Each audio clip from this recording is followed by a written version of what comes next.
Hey, what's up, y'all? In this video, we're going to be talking about how to use social media for church growth, part 1, and we're going to be specifically focusing on Instagram.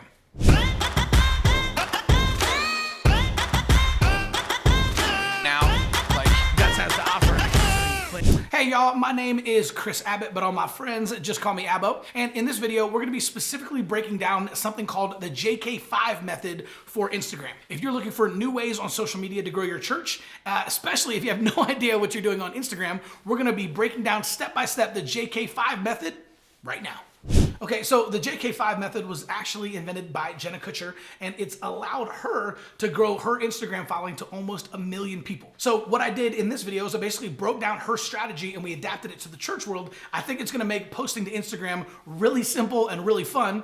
So let's dive in. Okay, so the first thing that you wanna do is you wanna write down and pick 5 subjects or categories that you're gonna post about on your Instagram. So you're basically gonna stick to these 5 things once you figure out what they are. So for example, Jenna's 5 things are marriage, body positivity, photography, fashion, and travel. Okay, so for example, let's say that the 5 categories that you choose for your church are gonna be ministry, the Bible, church planning, family, and leadership. Okay, now that we've identified our 5 categories, let's move on to the next step. So you wanna pick a category and you wanna do 1 post a day, and then you basically just wanna rotate them. So every day you're gonna go to the next category and make a post about that. So on Monday, you might pick ministry. So you might want to do a ministry quote or share one of the points from the Sunday sermon, right? Something revolving around ministry. And then the next day on Tuesday, now you're going to go to the next category and it's the Bible. So you might just want to create a nice looking scripture card or a scripture graphic and post that on Instagram. Then on Wednesday, you move on to the next category and now you're posting about church planning. So you might want to share a cool statistic on church planning or maybe even tell a cool story about one of the church plants that you guys are currently supporting as a church. Then on Thursday, it's family. So this might be like a cool marriage tip or an encouraging post for parents. All right, and then on Friday, now we're talking about leadership. So it might be a cool leadership quote or the recommendation of a leadership book that you've been reading, or maybe you want to share a video of you teaching a cool leadership principle. Maybe it's just an invite for people to volunteer and become leaders at your church themselves. Then on Saturday, it's back to ministry. Sunday, it's back to the Bible. And Monday, you're back to church planning. So you're not going to do the same one every single day. It's not always going to be ministry Monday. You've got 5 categories and 7 days a week. So you're just constantly going to rotate them. Do 1 post a day in one of your 5 categories every single day. All right, next up, we're gonna do the ABCDQ test. A stands for aesthetic, B stands for brand, C stands for consistent, D for diversity, and Q for quality. So A, aesthetic. The first thing you want to do is before you post it, you simply want to ask yourself, does this have the right look and feel for our Instagram feed? Then you want to ask yourself, is this on brand for us, right? Is this something that's kind of consistent with our brand and our organization? Next up, you want to ask yourself if it's consistent, right? Is this consistent with some of the other things that we normally post about, or is it something that's kind of way off in left field and kind of comes from out of nowhere, right? And then D, diversity, you want to ask yourself, is this something that's different than what we usually post? Because you want it to be on brand, you want it to be consistent, and you want it to have the right look and feel, but you also want it to be different enough that it captures people's attention and it stops the scroll and they take a look at it. And then finally, Q, quality. Is this up to the right level of quality that your followers have come to expect from you?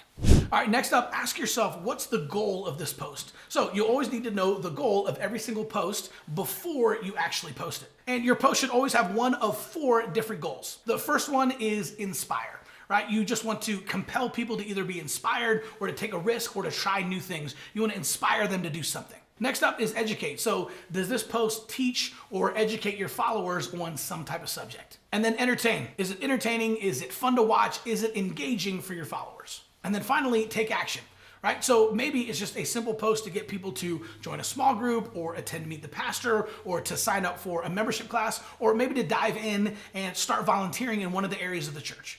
All right, next up, you want to figure out what type of caption that you're going to use. And there are 3 different categories that you can use on the type of caption. The first one is to tell a story. This one is probably my personal favorite because stories are so engaging. Everybody loves to hear a story. In fact, when I was a youth pastor, whenever I would start to lose the crowd, I would literally just start to tell a story and say, okay, so I was driving down the road this week and everyone's head would just pop up, right? Everyone loves a good story, it's super engaging, and it just draws people in. So the first type of caption is to tell a story. The second type of caption is to ask a question. So maybe you don't know what to post that day, so you figure out what category you're gonna post in, and then maybe you just ask a question. So you might say, hey parents, what's your biggest struggle right now? Or hey, what are you guys listening to? Or what are you thankful for? Or what's your favorite scripture? And then finally, the third type of caption is to make a list, right? You can make a list maybe of leadership books that you're reading. You can make a list of your favorite scriptures. You can make a list of some of the worship songs that you've been listening to as the pastor. Lists are really fun. They're really engaging. And then it's easy to ask a question at the end saying, hey, what did I miss, right? Like, these are my top 5 leadership books. What are yours? All right, so before I finish up with my last couple of points on the JK5 method, man, I wanna know, what have you guys been doing on Instagram? Is your church on Instagram? Have you been crushing it on Instagram? Have you been really successful with some strategies that are not in this video? I wanna know, so put them in the comments below. All right, so next up, hashtags. Now, hashtags are kind of like keywords in a search engine, right? So if you imagine Instagram as like a giant filing cabinet, then hashtags are basically the individual file folders inside of the cabinet. It's gonna help people in your city find your content and start following you. And there are a ton of hashtags that you can use. In fact, Instagram allows you to put up to 30 hashtags on each post. So one of the best things you can do is actually type in the name of your town and take a look and see what other hashtags people are using, right? So some of the most popular ones are like Motivation Monday or Tip Tuesday or Throwback Thursday, right? But take a look and find some of the local hashtags that maybe local businesses or local restaurants are using. And that's gonna help you get in front of a lot of people in your city absolutely free. All right, and finally, you always want to have a call to action on every single post, right? So the very last part of your post should be some type of a call to action. And it can be double tap, it can be like this post, it can be to post an emoji or comment below, it might be to share this post or tag 3 friends, click the link in the bio, or to go to the website and sign up for something. You never want to have a post that doesn't have a call to action. All right, so if you like this video, if you found the JK5 method helpful, make sure to check out part 2 of how to use social media for church growth, where we're gonna be doing a deep dive into Facebook. See you soon.